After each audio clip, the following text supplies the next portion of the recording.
Auzubillahiminash-shaytanir-rajeem. Bismillahir-rahmanir-rahim. Ladies and gentlemen, I am the Deputy Chief Air Operations. On behalf of the Chief of the Air Staff and the whole Pakistan Air Force, I would like to avail this opportunity to first of all thank Allah, the Almighty,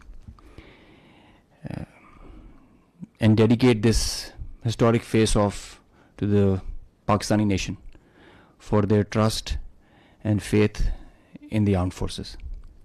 Very special thanks to the military leadership for their foresight and all-out support by the Chief of the Army Staff, and especially to the Chief of the Air Staff for his guidance, strategic vision, and the direction that he gave to the Air Force to create history like this.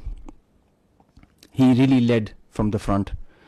He was involved all the way during this operation, spearheaded it, choreographed it. We call it the new art of war. This BVR fight of a couple of dozens up to 70 from their side, about 40, crossing 100, is the first ever in the history of aviation.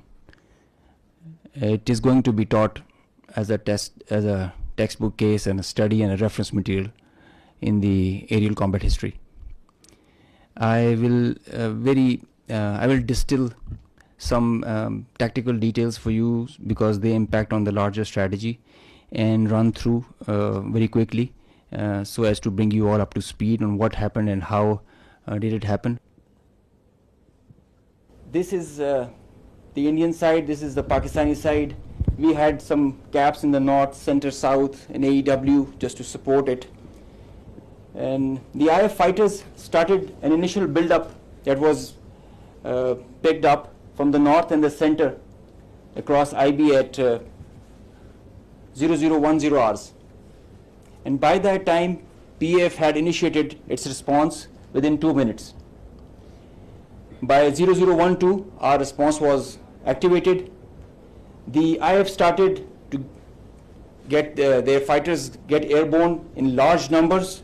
By the time it has come to 12:30, we were pretty sure that this is going to be the day and the time to knock some sense into these guys once again.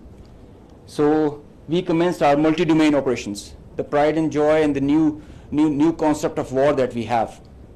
This is the picture that's getting jumbled up. We have huge number of IF fighters that are stacked up in azimuth and in vertical all across, and the PF DCA response is in position.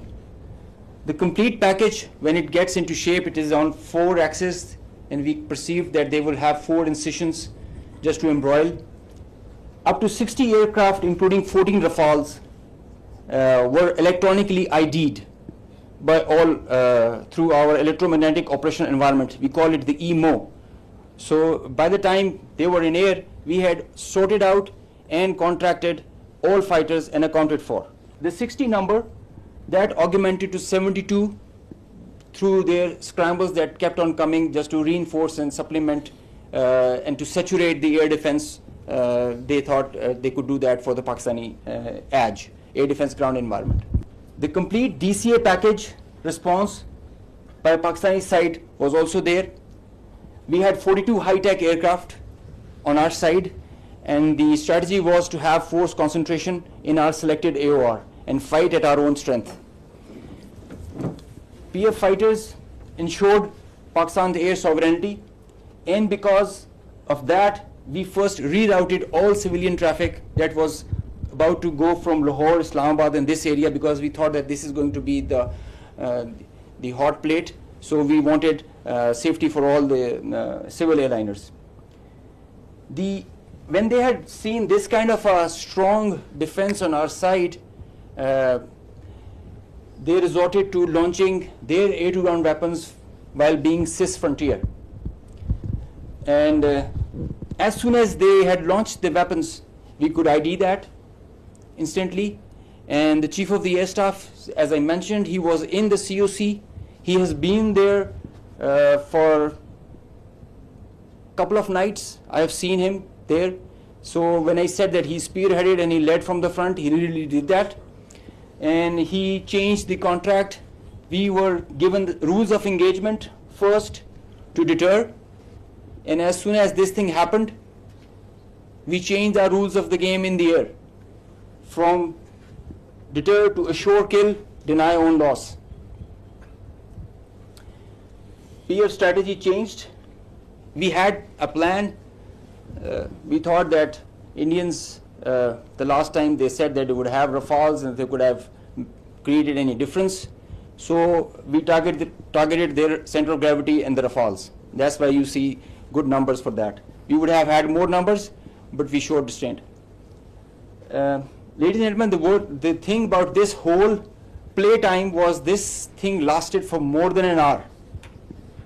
With so many large number of aircraft, so many large number of aircraft on both sides, with so many grinds, and the flow of the BVR, the modern warfare has changed so much that the long stick, the employment is if you don't shoot, you get shot.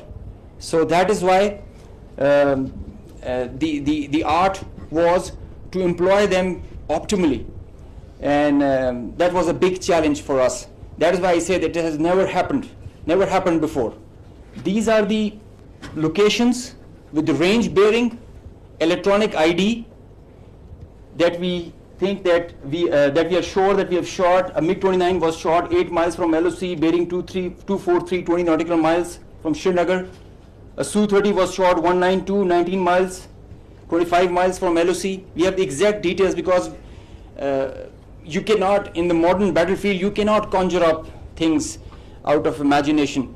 You have an electronic ID. The aircraft gets picked up by his data link. As soon as you put on your radar, you show yourself, and nobody can hide, nobody can deny that. A Rafale was shot 54 miles from LOC in Srinagar. So you can have all these details. We have exact range bearings because and when you employ your weapon, you know exactly when the missile is getting active, when it is getting and the blip is disappearing, which is verified as you get down for the debrief. So none of the claims have any fat in them. So they are pretty clear, pretty concise, pretty accurate. And I have a audio from a Rafale formation that I will share. The call sign is Godzilla. As soon as those animals are extinct, so this one also got extinct. Please play.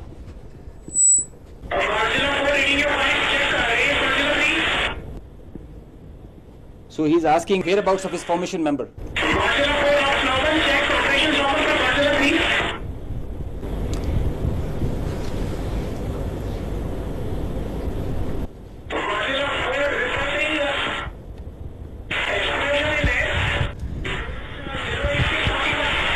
So the formation knows, his leader knows that his number, one of his flight member is not there.